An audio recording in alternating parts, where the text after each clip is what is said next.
ప్రేమన దేవుని పిల్లలారా, మన ప్రభువును రక్షకుడైన యేసుక్రీస్తు వారి అతి శ్రేష్టమైన మహోన్నతమైనటువంటి నామములో ముందుగా మీ అందరికీ శుభములు, వందనములు తెలియజేస్తున్నాం. తండ్రి కృపను బట్టి, ఆయన అనాది కాల సంకల్పాన్ని బట్టి మళ్ళీ మనమందరం ఈ ప్రత్యేక బైబిల్ క్లాసులో చేరి తండ్రిని గణపరుచుకుంటున్నాం. అందులకై తండ్రికి నేను స్తోత్రములు చెల్లిస్తూ ఉంటున్నాను. ప్రియులారా, ఈ సమయంలో మనము మరొక ప్రాముఖ్యమైనటువంటి అంశమును గ్రంథములో నుంచి లేఖనానుసారంగా తెలుసుకుంటూ ఆత్మీయంగా బలపడదాం. మనము తెలుసుకునేటువంటి అంశము, దేవుడు జాతిని బట్టి మనిషిని ప్రేమిస్తాడా, నీతిని బట్టి ప్రేమిస్తాడా? అద్భుతమైనటువంటి అంశము. గతంలో మీరు వినటువంటి అంశము, ప్రతి ఒక్కరికి సందేహములు ఉన్నటువంటి అంశము. కావున యూటిలైజ్ చేసుకోవాలని ప్రేమతో మీ అందరికీ తెలియజేస్తున్నాను. దేవుడు జాతిని బట్టి మనిషిని ప్రేమిస్తాడా, నీతిని బట్టి ప్రేమిస్తాడా? రాసుకోండి. ప్రియులారా, ఈ విషయం మనకు అర్థం కావాలంటే ఒకసారి మన దగ్గర ఉన్నటువంటి గ్రంథాలు ఓపెన్ చేసి చూద్దాం. అపోస్తుల కార్యము 17వ అధ్యాయము మన అంశానికి సంబంధించిన వచన భాగాలు. అపోస్తుల కార్యము 17వ అధ్యాయము 26 కానించి నేను చదువుతున్నా, మీరు చూడండి. మరియు యావత్తు భూమి మీద కాపురముండుటకు ఆయన ఒకని నుండి ప్రతి జాతి మనుషులను సృష్టించి, వారు ఒకవేళ దేవుణ్ణి తడవులాడి కనుగొందురేమో అని తనను వెదుకు నిమిత్తము నిర్ణయ కాలములను, వారి నివాస స్థలముల యొక్క పొలిమరలను ఏర్పరచెను. చాలు. దేవుని పిల్లలారా, ఒక అద్భుతమైనటువంటి లేఖన భాగం, సందర్భానికి అనుకూలమైనది చదువుకున్నాం. ఎవరికి తెలియచేశారు అని మనం ఆలోచిస్తే, అపోస్తలుడైన పౌలు ఏథెన్సు పట్టణములో ఉన్న ప్రజలకి, జ్ఞానులమని చెప్పుకుంటున్న వారికి ఈ విషయాన్ని తెలియచేస్తున్నాడు.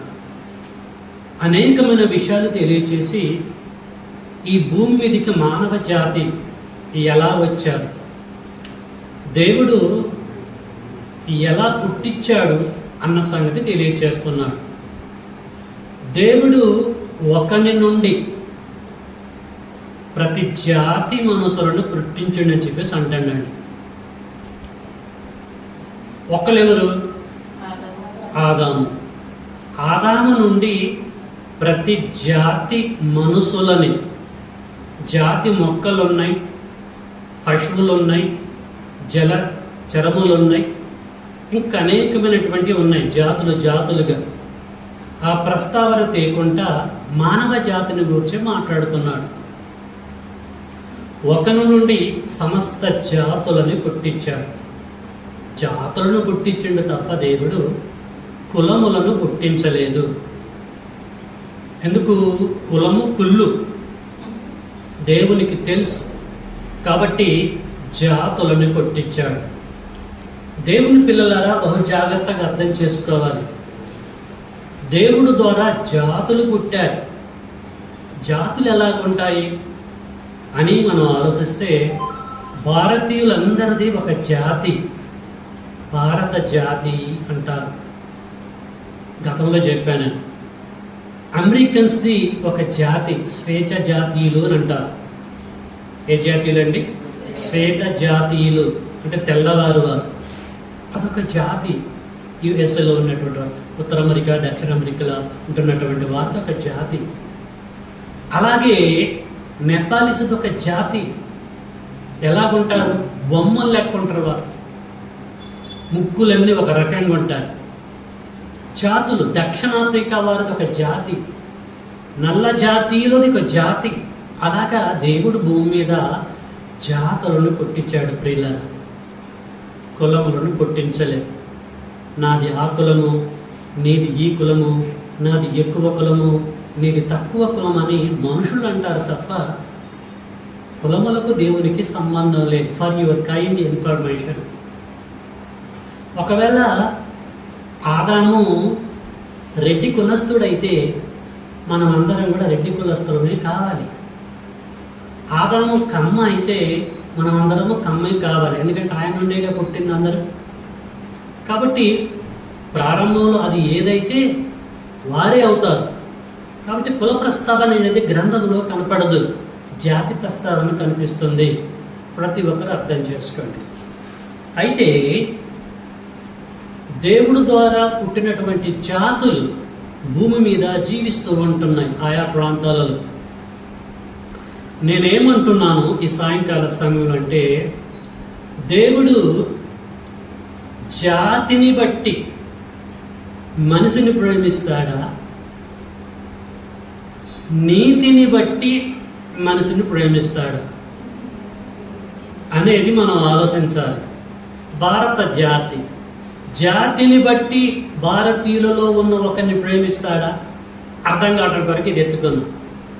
అమెరికన్స్ జాతి, ఆ జాతిని బట్టి ప్రేమిస్తాడా? ఎందుకంటే ఎక్కువ వాళ్ళు కదా, అమెరికన్స్ గొప్పవారు కదా, గొప్ప జాతి కదా అని అట్ట ప్రేమిస్తాడా? అసలు ఎలాంటి వాడు దేవుడు అనేది ప్రియులారా మనం ఆలోచించాలి. చాలా ప్రాముఖ్యమైనటువంటి సబ్జెక్ట్, అద్భుతమైనటువంటి సబ్జెక్ట్. జ్ఞానము లేనటువంటి వారు గ్రహించవలసిన అంశం ఇది.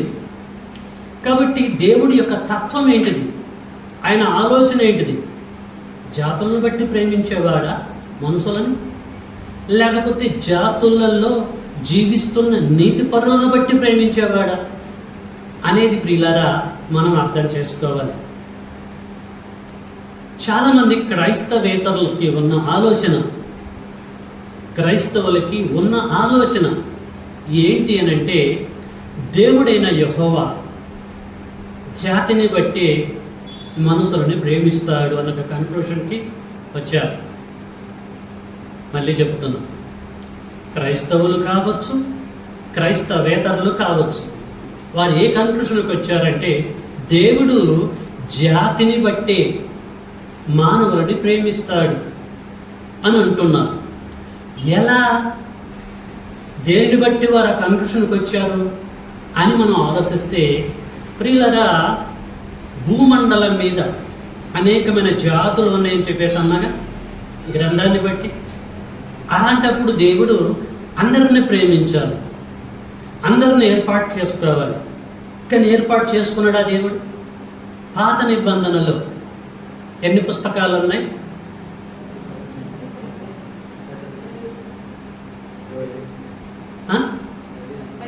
39. ఈ 39 పుస్తకాలు మనం స్టడీ చేస్తే దేవుడైన యెహోవా ఓన్లీ ఇశ్రాయేలు జాతిని మాత్రమే ఏర్పాటు చేసుకుంటాడు. అంతే కదండి. భూమండలం మీద ఉన్న అనేకమైన జాతులని పట్టించుకోడు, వదిలేస్తాడు. వారిని అన్యులని చెప్పేసి అన్నాడు. అసలు వారికి మీకు సంబంధం లేదని చెప్పేసి అన్నాడు. వారితో మీరు సావాసం చేయొద్దని చెప్పేసి అన్నాడు. మీరు ప్రత్యేకమైన జనాంగము, మిమ్మల్ని నేను ఏర్పాటు చేసుకున్నానని చెప్పేసి ప్రియులారా ఇశ్రాయేలు జాతితో మాట్లాడాడు. గ్రంథములో రికార్డ్ చేయబడ్డది.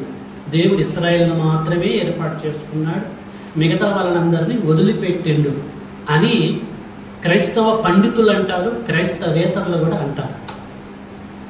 ఇంకా మనం ఆలోచిస్తే యేసుక్రీస్తుల వారి టైంలో యేసుక్రీస్తు వారు కూడా ఏం చేశాడు? సువార్తని ప్రకటించే విషయంలో శిష్యులను పిలిచి ఎక్కడికి వెళ్ళమన్నాడండి? మత్తయి సువార్తలోకి వెళ్దాం. మత్తయి సువార్త 10వ అధ్యాయము అందరు తీయాలండి.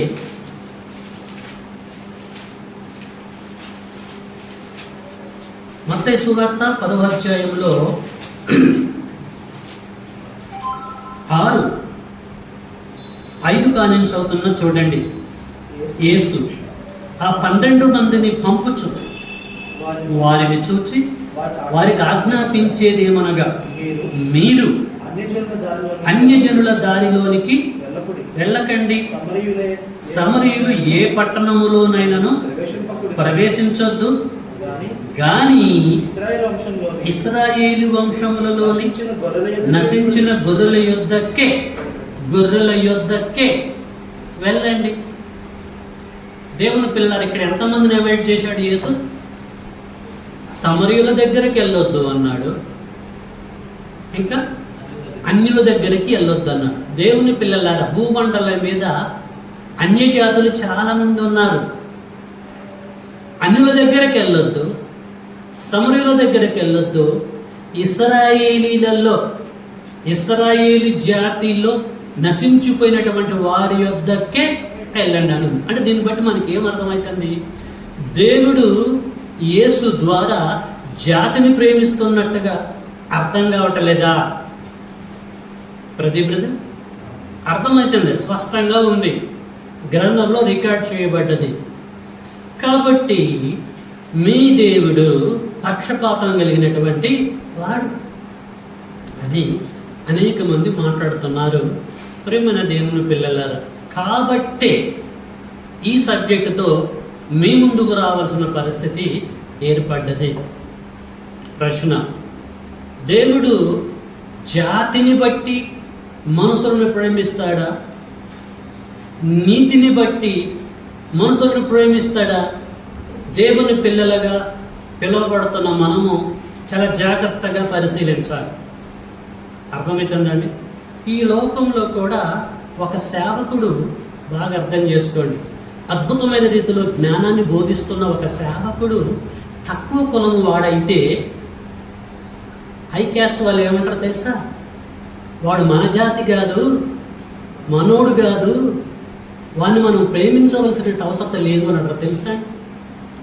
అదే వారికి సంబంధించిన జాతిలో సేవకుడైతే వాడికి సబ్జెక్ట్ కూడా లేదనుకోండి, మన దగ్గర వాడిని ప్రేమించటానికి, వాడిని ఆశ్రయించటానికి ప్రయత్నాలు చేస్తారు. అర్థం చేసుకోండి, జాతిని బట్టి మనిషిని ప్రేమిస్తుంది ఈ లోకం, నీతిని బట్టి కాదు. అర్థమవుతుందా అండి? అనేక జాతులలో, కులాలలో ఇలాంటి సిస్టమ్ నడుస్తుందండి. అక్కడికి పోవటానికి ముందు వాడు ఫస్ట్ ఎవడు, ఏ జాతి, ఫస్ట్ వాడు ప్రొఫైల్ మొత్తం ఓపెన్ చేసిన తర్వాత మనవాడు అనుకుంటేనే ప్రేమించడానికి సిద్ధంగా ఉంటారు. ప్రేమైన దేవుని పిల్లలారా, మానవుని యొక్క ఇసం. అలాగే దేవుని మీద కూడా నేరం మోపారు. ఎలాగా? ఇశ్రాయేలు జాతినే ఆయన ప్రేమించాడు, మిగతా వారిని వదిలిపెట్టాడని చెప్పేసి ప్రియులారా దుమ్మెత్తిపోతూ ఉంటారు క్రిస్టియానిటీ మీద. చూద్దాం, ఇప్పుడు దేవుడు అలాంటోడేనా? జాతిని ప్రేమించేవాడా? జాతిలో ఉండే ఏ జాతిలో ఉన్నవాడైనా ఒకవేళ నీతిమంతుడైతే వారిని ప్రేమించేవాడా? ఆయనకు కావాల్సింది జాతిలో ఉన్న నీతిపరుడు. ఇప్పుడు మనము గ్రంథాన్ని బట్టి దేవుడి వర్షంలో ఆలోచిద్దాం.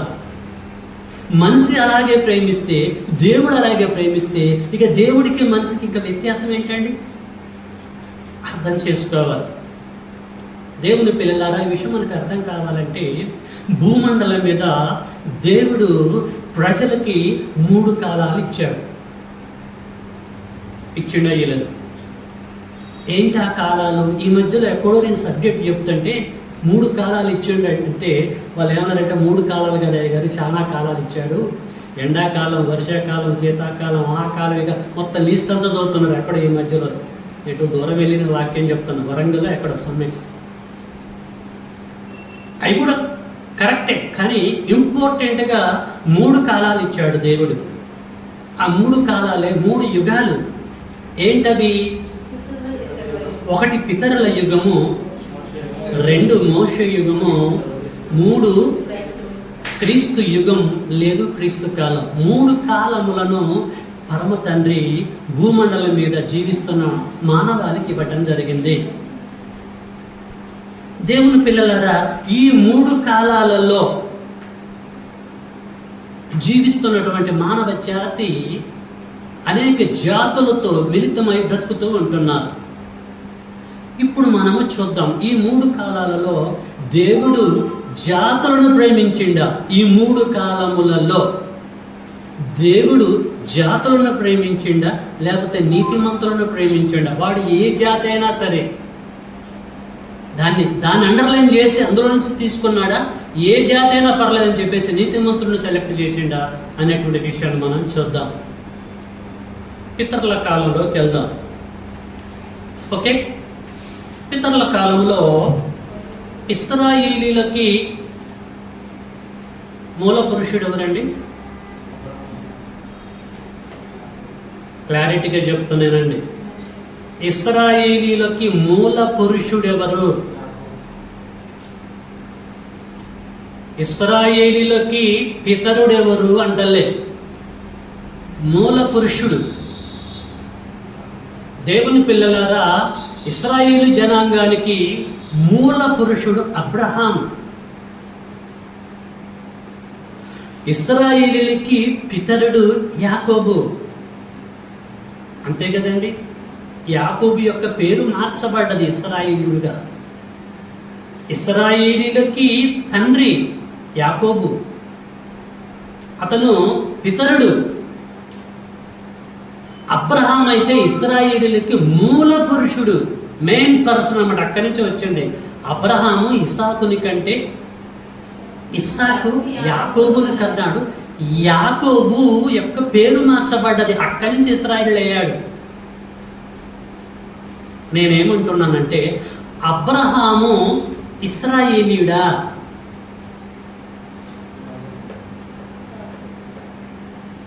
యాకోబు ఇశ్రాయేలీయుడా? కన్ఫ్యూజన్ ఉందా?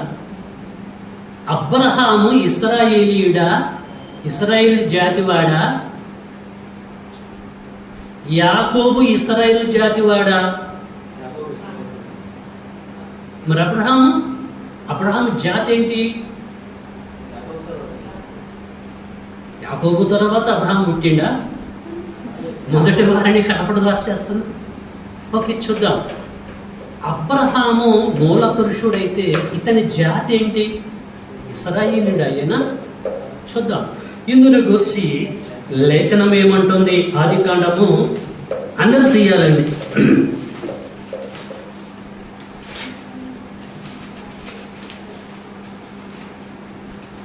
ఆదికాండము, ప్రేమైన దేవుని పిల్లలారా, 14వ అధ్యాయంలోకి మనం అందరం కూడా వెళ్దాము.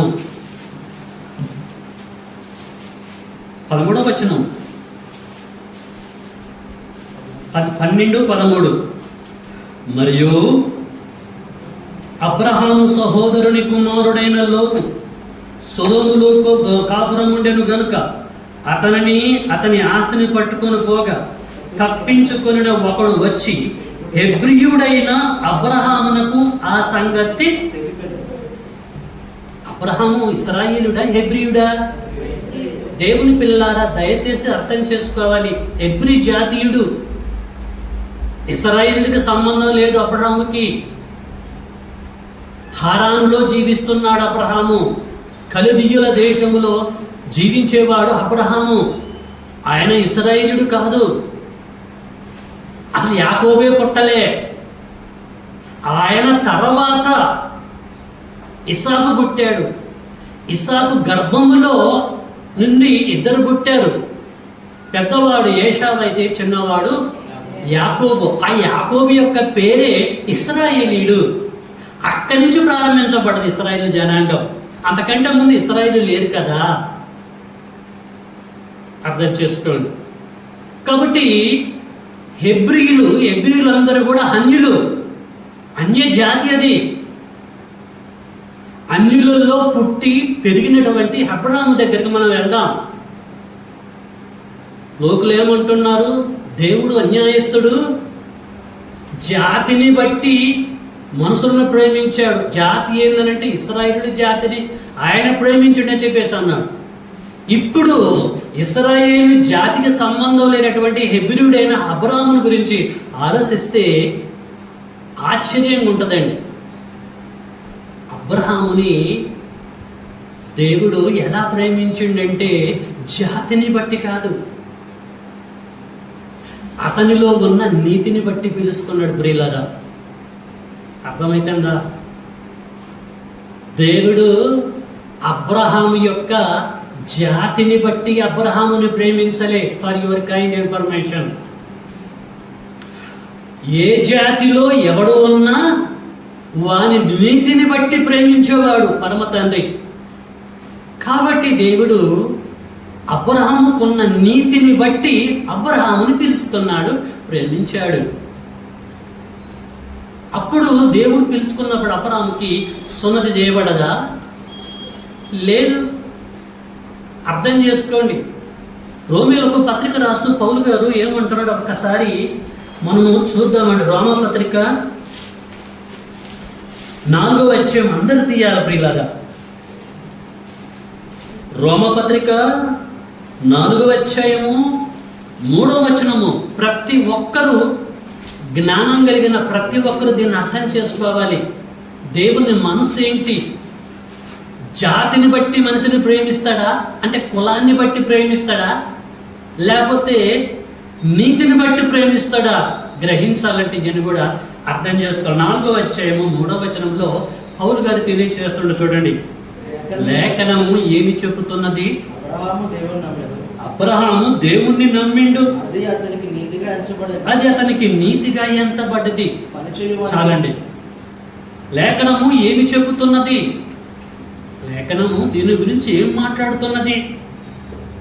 అబ్రహాము దేవుణ్ణి నమ్మాడు కాబట్టి అది అతనికి నీతిగా ఎంచబడ్డది. ఎలా నీతిమంతుడయ్యాడు అబ్రహాము? జాతిని బట్టా? దేవుని పిల్లలారా కాదండి, అతనికి ఉన్నటువంటి పర్సనల్ యాటిట్యూడ్ని బట్టి. అతడు ఏ జాతిలో ఉన్నా సరే కానీ దేవునికి లోబడే మనస్తత్వము అబ్రహాములో ఉన్నది. ఏ జాతిలో ఎవడు ఉన్నా సరే, ఏ కులములో ఎవడున్నా సరే, నువ్వు నీతిమంతుడుగా ఉన్నావు అనుకో, ఖచ్చితంగా దేవుడు నిన్ను గుర్తుపెట్టుకుంటాడు, ఖచ్చితంగా దేవుడు నిన్ను ప్రేమిస్తాడు. ప్రియులారా, నీ నీతిని బట్టి దేవుడు నిన్ను ఆదుకుంటాడు, ఆశీర్వదిస్తాడు తప్ప నీ జాతిని, నీ కులమును బట్టి కాదు. కులానికి దేవుడికి సంబంధం లేదే. అర్థం చేసుకోండి, ఆలోచించండి. విఘ్నులుగా పిలువబడుతున్నటువంటి మనం, అదే పౌలు ఏమంటుండంటే 10లో మంచిది. అది ఏ స్థితి అందు, అంటే ఎలాంటి పొజిషన్లో అబ్రహాము నీతిమంతుడయ్యాడు అనేది పాయింట్ అన్నమాట. మంచిది అది ఏ స్థితి అందు ఎంచబడను నీతిమంతుడిగా? సున్నతి కలిగి ఉండినప్పుడా, సున్నతి లేనప్పుడా? మీరు ఆలోచించాలి. ఇప్పుడు అరాను దేశంలో అబ్రహాం ఉన్నప్పుడు, ఒక ఎబ్రి జాతిలో బ్రతుకుతున్నప్పుడు, సున్నతి చేసుకున్న తర్వాత దేవుడు అబ్రహామును పిలిచాడు. అప్పుడు ఏమండి బాను అర్థమవుతుంది ఆ కాన్సెప్ట్? ఒక అద్భుతమైనటువంటి కాన్సెప్ట్ ఇంజెక్ట్ చేస్తున్నా. ఈ దెబ్బతో కులాలు, మతాలు, జాతులు ఏముండదు, అన్ని చుట్టజొట్టి అటుకు మీద పెట్టాలి. ఏ జాతిలో మనం ఉన్నా సరే నువ్వు నీతిమంతుడుగా ఉంటే దేవుడు గుర్తుపెట్టుకుంటాడు. మనమేమో జాతిని చూస్తాం, కులాన్ని చూస్తాం, మానవుడా కాదా అని చూస్తాం. దేవుడు అట్ట కాదండి, ఈ పట్టించుకోడు. నువ్వు అట్టడుగు జాతిలో ఉన్నా నువ్వు నీతిమంతుడిగా ఉంటే దేవుడు నిన్ను చూజ్ చేసుకుంటాడు. అదే అంటండి ఇక్కడ. ఏమంటాడండి 10లో మంచిది అది ఏ స్థితి యందు ఎంచబడను? సున్నతి కలిగి ఉండినప్పుడా, సున్నతి లేనప్పుడా? సున్నతి కలిగి ఉండినప్పుడు కాదు, సున్నతి లేనప్పుడే. దేవుని పిల్లలారా, అసలు దేవుడి దగ్గరికి వచ్చినప్పుడు కదా అబ్రహాము సున్నతి చేసుకున్నది. అబ్రహాముకి ఆగరు వలన పుట్టిన ఇస్మాయిలు పుట్టినప్పుడు కదా దేవుడు సున్నతి చేసుకోవాలన్నది. దేవుడి దగ్గరికి వచ్చి ఎంతకాలం అయింది? అప్పటికి చాలా కాలం అయిపోయింది. సున్నతి నిబంధన అనేది దేవుడి దగ్గరికి వచ్చిన తర్వాత జరిగింది ప్రియులారా. సున్నతి చేసుకున్న తర్వాత దేవుడు అబ్రహాముని ప్రేమించలేదు. ఎవ్రీ జాతిలో ఆయన ఉన్నప్పటికీ సున్నతికి సంబంధం లేకుండా ఆయన జాతిలో ఉన్నప్పుడే నీతిమంతుడిగా జీవించాడు ప్రియులరా. కాబట్టి దేవుడు అబ్రహాముని ప్రేమించవలసినటువంటి పరిస్థితి ఏర్పడ్డది. ఇప్పుడు చెప్పండి, దేవుడు జాతిని బట్టి ప్రేమించుటోడా, నీతిని బట్టి ప్రేమించుటోడా? నీతిని బట్టి ప్రేమించుటోడు. నీది ఏ జాతి అయినా పర్వాలేదు, దట్స్ నాట్ అవర్ బిజినెస్. నీది తక్కువ జాత, మిడిల్ జాత, గొప్ప జాత, ఏ జాతి అనేది నీకు సంబంధించిన కాన్సెప్ట్. నువ్వు ఏ ట్రాక్లో ఏ కులంలోనైనా నువ్వు ఉండు, ఏ జాతి వాడువైనా పర్లేదు, నన్ ఆఫ్ హిస్ బిజినెస్. కానీ ఏ జాతిలో నువ్వు ఉన్నా, నీతిమంతుడుగా నువ్వు ఉన్నావా? అర్థం చేసుకోండి దేవుని పిల్లలారా, దేవుడు ఖచ్చితంగా నిన్ను ఏర్పాటు చేసుకుంటాడు. దేవుని లక్షణం జాతిని బట్టి ప్రేమించటోడు కాదు, మన నీతిని బట్టి, మన మంచితనాన్ని బట్టి, మన తగ్గింపును బట్టి మనల్ని ప్రేమిస్తాడని ప్రతి ఒక్కరు గ్రహించాలి. Okay right. ఇప్పుడు మనం ఆలోచిద్దాం, అబ్రహాం కుమారుడు ఎవరు? ఇస్సాకు. ఇస్సాకు కుమారుడు ఎవరు? యాకోబు. ఇస్సాకు కుమారుడు యాకోబేనా? ఇస్సాక్కి ఒక్కడేనా పుట్టింది, ఇద్దరా? మరి ఇద్దరు పేర్లు ఎందుకు చెప్పలేదు మీరు? నేను కరెక్ట్గా అడిగింది కదా. అబ్రహాము ఇస్సాకుని కంటే ఇస్సాక్కి ఎంతమంది పిల్లలు అని చెప్పేసి అన్న నేను, ఇద్దరు అని చెప్పేసి అనాలి మీరు, అంతే కదండి? ఇస్సాకు ఇద్దరా కాదా? ఇద్దరు. ఎందుకు మీరు ఆలస్యం అయిపోతున్నారు? ఇస్సాకు ఇద్దరు పిల్లలు. ఇద్దరు పిల్లల్లో మొదటి వారు ఎవరు? యాషావు. అంతేనా కాదా? యాషావు. అర్థం చేసుకోండి. తర్వాత కుమారుడు ఎవరు? యాకోబు. యాకోబు చిన్నవాడు. దేవుని పిల్లలారా జాగ్రత్తగా ఆలోచించండి. దేవుడు యాషావుని పక్కకు పెట్టి, పెద్ద కొడుకుని పక్కకు పెట్టి, చిన్న కొడుకైన యాకోబుని ఎందుకు ప్రేమించాడు? వారసత్వంగా ఆ జాతిలో నుంచి వచ్చిన పెద్ద కొడుకుని చూజ్ చేసుకోవాలి కదా. పెద్ద కొడుకుని చూజ్ చేసుకోవాలి. అబ్రహాముని చూజ్ చేసుకున్నాడు, ఇస్సాకుని చూజ్ చేసుకున్నాడు. అదే ట్రాక్లో పుట్టిన ఇద్దరు పిల్లలు పెద్ద కొడుకుని ట్రాక్ చేసుకోవాలి. దేవుడు ప్రేమించాలి. ఏషావుని ఎందుకు ప్రేమించలేదు? ఒకే జాతి అయినప్పటికీ, ఒకే జీనోలాజీ అయినప్పటికీ ఏషావుని ఎందుకు పక్కకు పెట్టేశాడు దేవుడు? యాకోబుని ఎందుకు ప్రేమించాడు? యాకోబుని ఎందుకు ప్రేమించిండు? ఏషావుని ఎందుకు రిజెక్ట్ చేశాడు? ఒకే లైన్ కదా, ఒకే జాతి కదా. మీరు అర్థం చేసుకోవాలి. దేవుడు జాతిని బట్టి, వంశావళిని బట్టి, తండ్రులను బట్టి కొడుకులను ప్రేమించడు.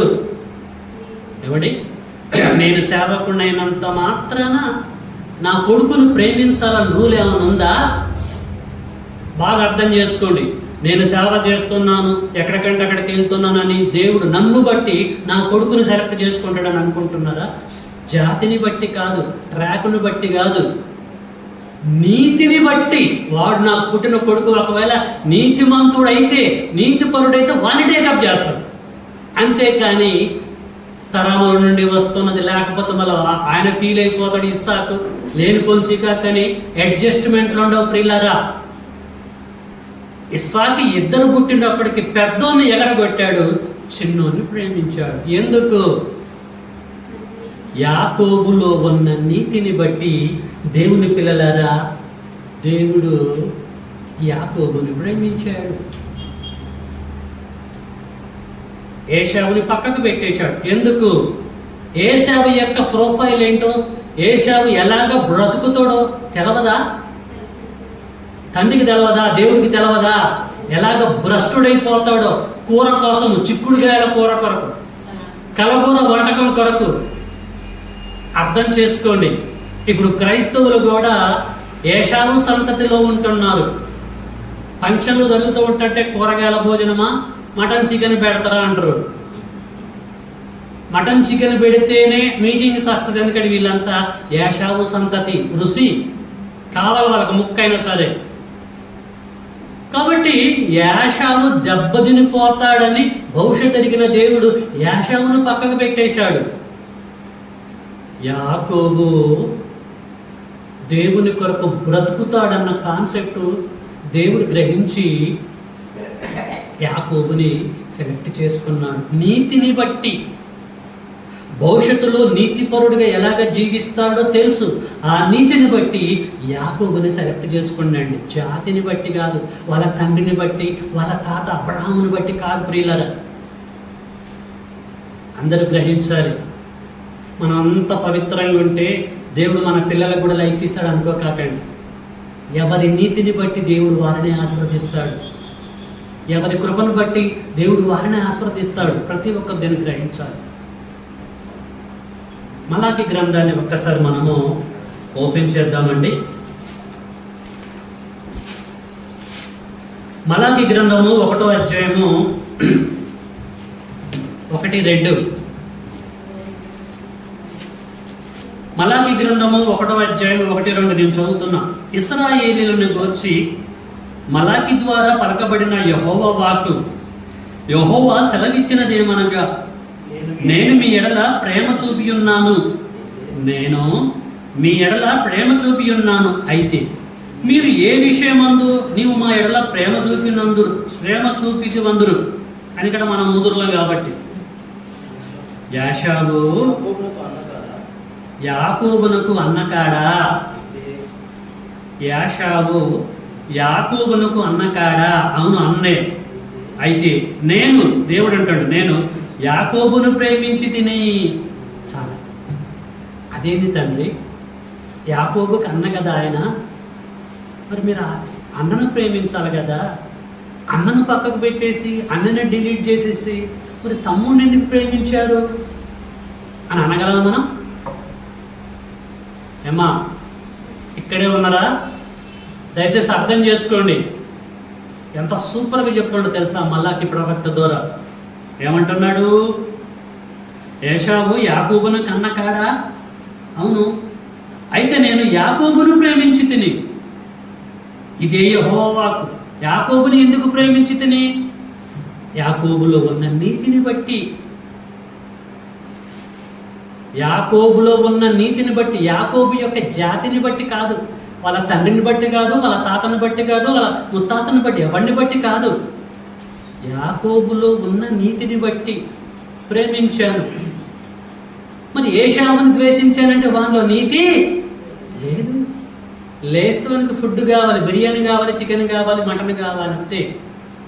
ఒక భ్రష్టుడు అంటుంది గ్రంథం. భ్రష్టులను దేవుడు సెలెక్ట్ చేసుకోడు. ప్రియమైన దేవుని పిల్లారా, నువ్వు భ్రష్టుడిగా బ్రతుకుతూ ఉన్నతమైన జాతిలో జీవిస్తున్నా నన్ ఆఫ్ హిస్ బిజినెస్. చాలామంది మాది గొప్ప కులం, మాది గొప్ప జాతి మాది అని అంటారు.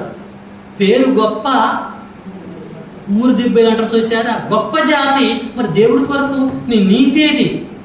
ఎలా బ్రతుకుతున్నావు? కాళ్ళు రెగరేస్తారు. మాది ఇంత, మాది అంత, మా వంశం అంటారు. కానీ దేవుడి కొరకు నీతిపరుడిగా బ్రతకట్టలేదు కదా. ఎలా దేవుని నేను చూజ్ చేసుకుంటాడు? దేవుని పిల్లలారా, దయచేసి మీరు అర్థం చేసుకోవాలని ప్రేమతో కోరుతున్నాను.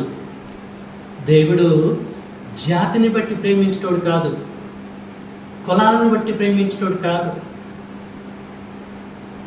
మన కుటుంబాలలో గొప్ప గొప్ప ఉన్నతమైన పొజిషన్లో ఉన్న వారిని బట్టి, ఆ ట్రాక్ను బట్టి ప్రేమించేటోడు కాదండి. మన నీతిని బట్టి మనం దేవుడు ఏర్పాటు చేసుకుంటాడు.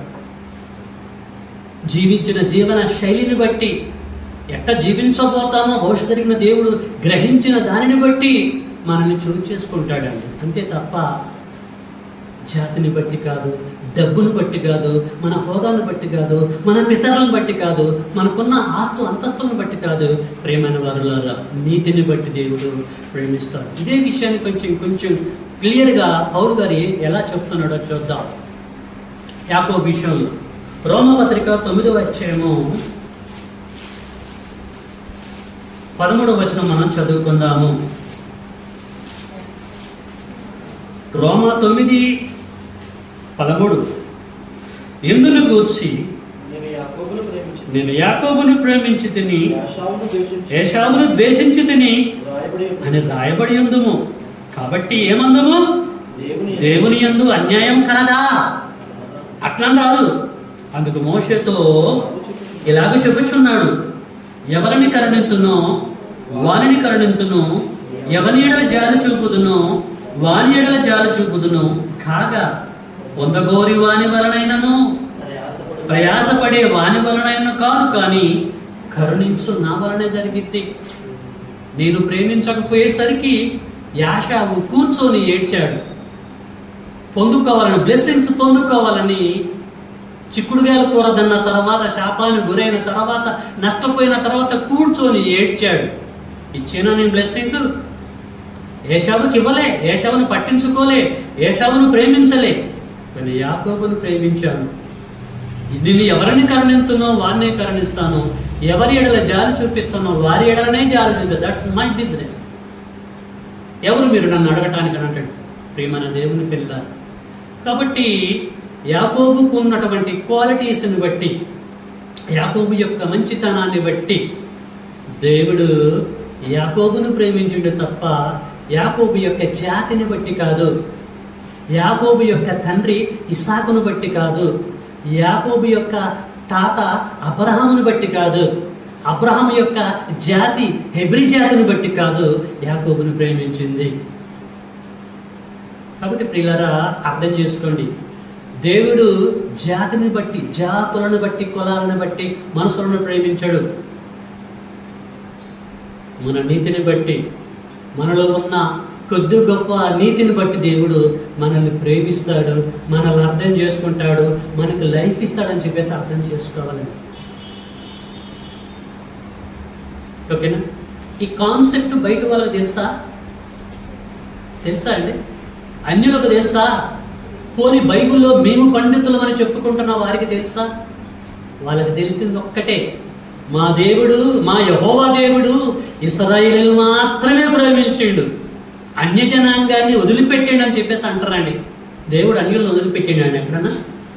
ఎక్కడ వదిలిపెట్టలేదండి. చాలా జాగ్రత్తగా అర్థం చేయాలి. అన్యజనాంగాలలో కూడా, ఆ జాతులలో కూడా నీతిమంతుడుగా ఎవడు బ్రతికినా వాళ్ళని బైక్ లాగాడండి, లైఫ్ ఇచ్చాడండి దేవుడు. ఒకవేళ జాతినే ప్రేమించడైతే దేవుడిలో పక్షపాతం ఉంటుందండి. ఉంటుందా ఉండదా? మనం మనుషులు అదే పని చేస్తండి, నువ్వు అదే పని చేస్తండి. ఇక మనకి ఆయనకి ఇక మరి వ్యత్యాసం లేకపోతే ఆయన దేవుడు ఎలాగవుతాడు? దేవుని పిల్లలారు అర్థం చేసుకోండి.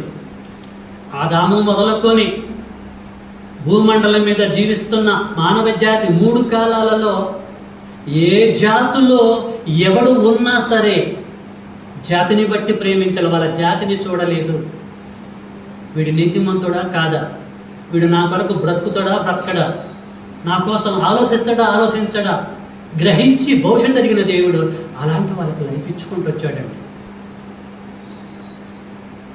దేవుణ్ణి అర్థం చేసుకోక, ఆయన అపార్థం చేసుకొని జాతిని ప్రేమించేవాడు యెహోవా దేవుడు అని చెప్పేసి నేరం మోపుతూ ఉంటున్నారు. ఓకే, అబ్రహాముని జాతిని బట్టి ప్రేమించలేదు, యాకోబుని జాతిని బట్టి, పితరులను బట్టి ప్రేమించలేదు అని మనం అర్థం చేసుకున్నాం. ఓకే, లాస్ట్గా ఒక వ్యక్తిని చూసుకొని మనము ముగించుకున్నాం. ఇలా చెప్పుకుండా పోతే చాలా ఉన్నాయి, కానీ మనం సమయాన్ని కూడా దృష్టిలో పెట్టుకోవాలి. చివరిగా ఒక ఇన్సిడెంట్ మనం చూసుకొని ముందుకెళ్దాం. రానున్న దినాల్లో ఇలాంటి సందర్భాలు గ్రంథంలో అనేకమైనటువంటి అవన్నీ కూడా చెప్తాను. నేను ప్రస్తుతానికి ఈ ఫైనల్ థింగ్ని చెప్పేసి నేను క్లోజ్ చేస్తాను. ఓకే, యాకోబు యొక్క పేరేం పేరు? ఇశ్రాయేలీ. యాకోబు ఒక్కడే, కానీ ఆయనకు 2 పేర్లు. ముందు పేరు యాకోబు, దేవుడు పెట్టిన పేరు ఇశ్రాయేలీ. ఓకేనా? రైట్. ఇప్పుడు ఈ ఇశ్రాయేలీయుడికి లేదు, ఇప్పుడు యాకోబుకి ఎంతమంది భార్యలు?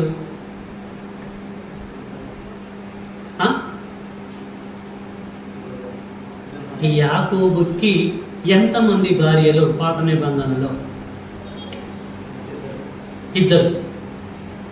పెద్ద భార్య పేరేం పేరు? నా ఇజ్జత్ పోతుంది మీరు లేటుగా సమాధానం చెప్తుంటే. పెద్ద భార్య పేరు లేయా, చిన్న భార్య పేరు రాహేలు. దేవుని పిల్లలారా, పెద్ద భార్య అందగత్యం కాదు, మన భాషలో చెప్పాలంటే జబ్బు కల్లామే. ఈమెకి దేవుడు ఎంతమంది మగ పిల్లల్ని ఇస్తాడు? ఈమెకి ప్రారంభంలో 4 ఇస్తాడు. అవునా కాదు? అర్థం చేసుకోండి. 4 ఇచ్చిన సంగతి పక్కకు పెట్టేద్దాం. ప్రియులరా, యాకోబుకి లేయా ద్వారా 4 పిల్లలు పుడతారు. ఆ తర్వాత రాహేలు ద్వారా పిల్లలు పుడతారు. ఉపపత్నుల ద్వారా పిల్లలు, మొత్తం 12 మంది సంతానం కదా, అంతే కదండి. యాకోబు గర్భాన పుట్టింది 12 మంది. 12 మంది 12 గోత్రికులు, అంతే కదా. 12 మంది 12 గోత్రికులు, గోత్రకర్తలు వీరు. 12 గోత్రికులు, వీళ్ళు ఇశ్రాయేలు జనాలు. యూదా యాకోబుకి 4వ కుమారుడు కదా. లేయా లాస్ట్ కుమారుడు. లేయాకి లాస్ట్ కుమారుడు యూదా. యాకోబుకు మొత్తం 12 మంది కుమారులు. 12 మంది కుమారులు 4వ వాడు యూదా. 12 గోత్రాలు, 12 మంది ఇశ్రాయేలు జనాంగం. అయితే దేవుడు ఈ 12 గోత్రాలను ఏర్పాటు చేసుకున్నాడా? ఒక్క యూదా గోత్రాన్ని ఏర్పాటు చేసుకున్నాడా? యూదా గోత్రాన్ని ప్రేమించాడా? ఒక్క యూదా గోత్రాన్ని ప్రేమించాడు. మళ్ళీ చెప్తున్నాను, యాకోబు ఇశ్రాయేలీయుడైతే ఇశ్రాయేలీయుడికి 12 మంది పిల్లలు పుడితే 12 మంది పిల్లలు 12 గోత్రికులైతే దేవుడు అన్ని గోత్రాలని ప్రేమించకుండా ఒక యూదా గోత్రాన్ని ప్రేమించాడు. యూదా గోత్రాన్ని ఎందుకు ప్రేమించాడు? ఎవడు? మిగతా 11 గోత్రాలను ఎందుకు ప్రేమించలేదు? వీళ్ళదంతా కూడా ఇశ్రాయేలు జాతే కదా. జాతిని బట్టి 12 మంది గోత్రికులను ప్రేమించాలి. 11 మందిని ప్రేమించడు, ఒక యూదా గోత్రాన్ని ప్రేమిస్తాడు. ఎక్కడుంది బైబిల్లో? కీర్తనల గ్రంథం తీయండి, 78వ అధ్యాయం. అందరు తీయాలి. కీర్తనల గ్రంథము 78వ అధ్యాయం. కీర్తనల గ్రంథము 78వ అధ్యాయము 67, 68. ఓకే. పిమ్మట ఆయన యోసేపు గుడారమును అసహించుకొనెను, ఎఫ్రాయిము గోత్రమును కోరుకొనలేదు, యూదా గోత్రమును తాను ప్రేమించిన సీయోను పర్వతమును అనడండి. యూదా గోత్రమును తాను ప్రేమించిన యూదా గోత్రము అంటాడు. సీయోను అని అంటున్నాడు. యూదా గోత్రాన్ని ప్రేమించాడు. యూదా గోత్రమును ఎందుకు ప్రేమించాడు? ఏమండి, యూదానే ఎందుకు ప్రేమించాడు? యాకోబు యొక్క 11 మంది పిల్లలని దేవుడు ఎందుకు ప్రేమించలేదు? అదే జాతిలో నుంచి వచ్చిండు కదా యూదా కూడా. ఈ 12 మందికి తండ్రి ఒక్క యాకోబే కదా, ఒక్కడే కదండి. ఈ 12 మందికి ఒక్కడే యాకోబు. మరి 11 మందిని నెట్టి పడేసి దేవుడు ఒక్క యూదాని, 4వ వాడిని యూదాని ఎందుకు ప్రేమించిండు?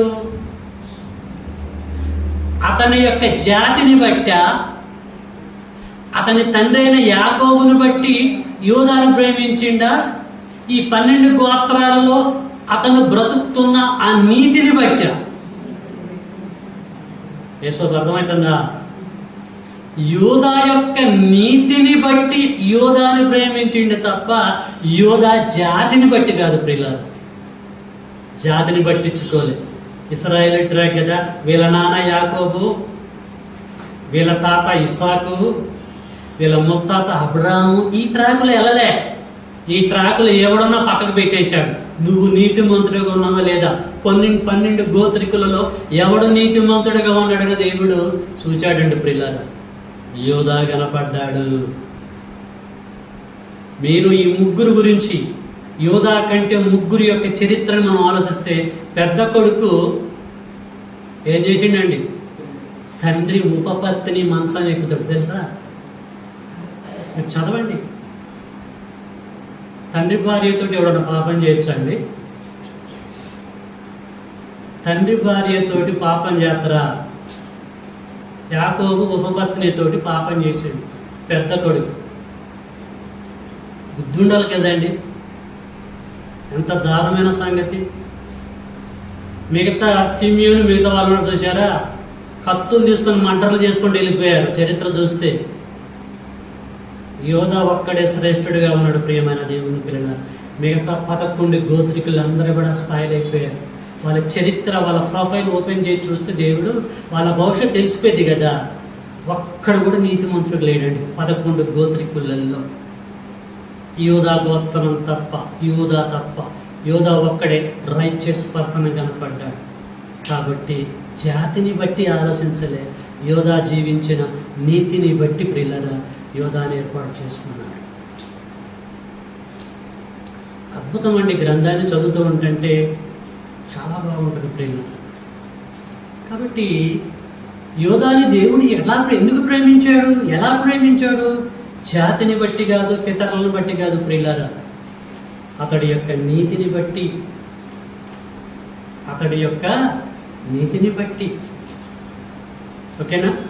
జాతులను బట్టి, కులాలను బట్టి దేవుడు మనసును ప్రేమించాడు.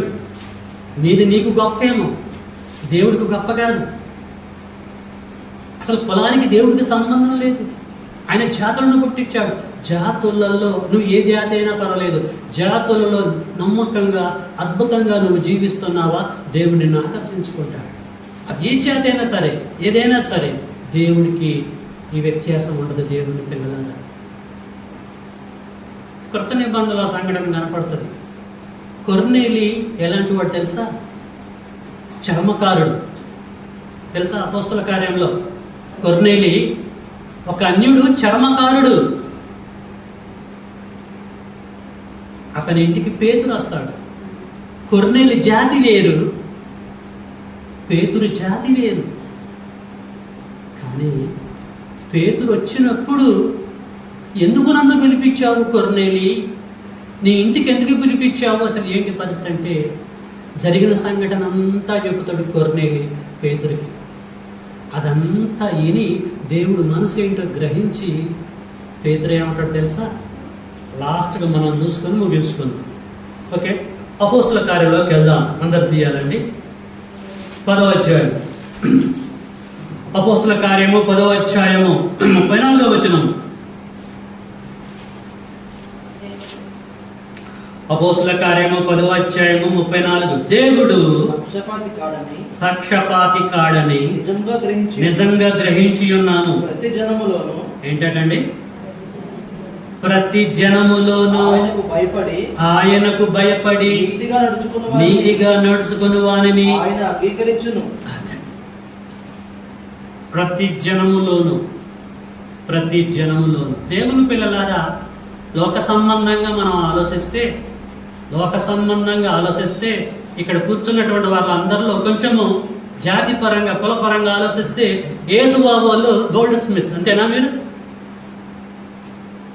లోకం వాళ్ళను గొప్పవారే అంటాను, కానీ గొప్పవారిలో నీతిమంతుడుగా ఆయన ఉండబోతాడని దేవుడు గ్రహించాడు. లేఖనం సెట్ అయిందా కాలేదు?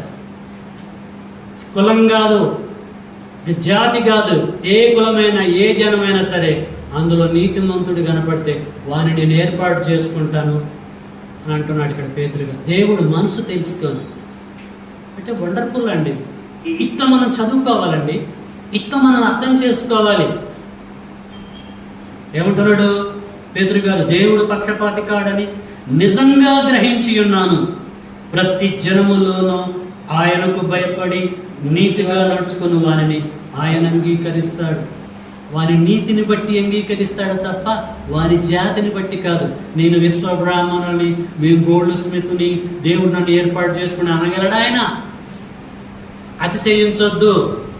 కులాన్ని బట్టి, జాతిని బట్టి కాదు. ఇది ఏదైనా సరే నువ్వు నీతిమంతుడిగా ఉంటే ఆటోమేటిక్గా ఆయన అకౌంట్లోకి వెళ్ళిపోతాం. మనం అర్థం కావడం కొరకే యేసుబాబు నేను ఎగ్జాంపుల్ చూపెట్టాను. దేవుని పిల్లలారా, జాగ్రత్తగా ఆలోచించండి. దేవుడు మనుషులని వారి జాతిని బట్టి ప్రేమించడు, వారి కులాన్ని బట్టి ప్రేమించడు, కానీ వారి నీతిని బట్టి ప్రేమిస్తాడు. మన నీతిని బట్టి సెలెక్ట్ చేసుకుంటాం. ఎందుకు?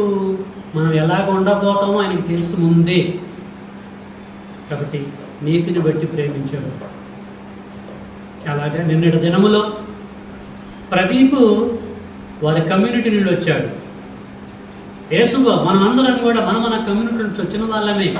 అంటే ఆయన ప్రణాళికలో మనం ఉన్నాం. నీతిమంతులుగా బ్రతుకుతామని మన భవిష్యత్తు జరిగిన దేవుడు గ్రహించి మనల్ని ఏర్పాటు చేసుకొని మనల్ని ప్రేమించిన దేవుని పిల్లలారు. దేవుడు చాలా గొప్పవాడు, మహోన్నతుడు. ప్రభు మనస్సు ఏంటో మనం తెలుసుకోవాలి.